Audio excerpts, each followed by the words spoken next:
My name is Rafael. I'm a rising senior at Drew, and I worked on the CNC pen plotter, and this is my final milestone.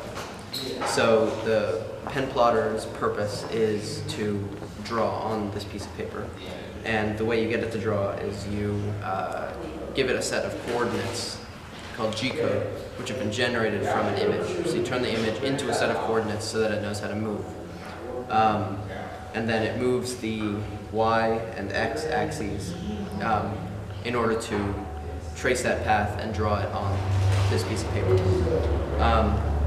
Some of the challenges I encountered while making this project were that some of the software that I was using wasn't compatible with my computer, but I just had to use a different computer, so it wasn't that much of a challenge or an issue.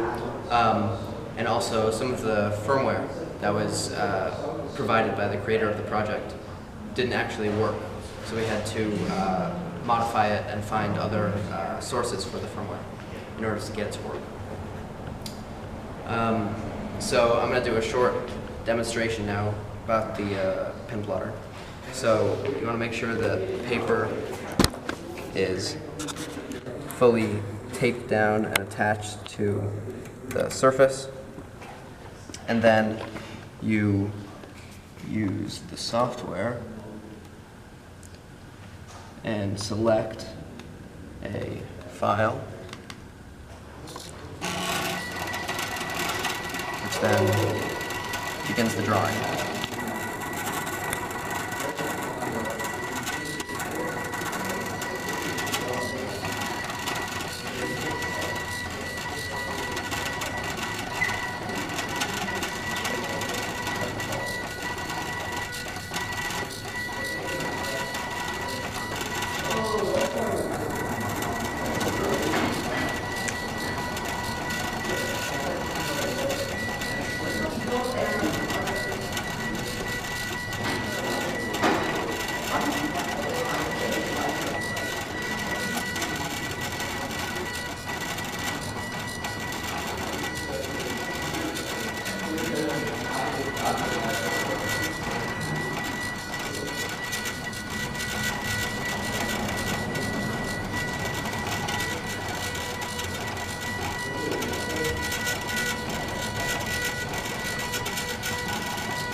So that's how it draws.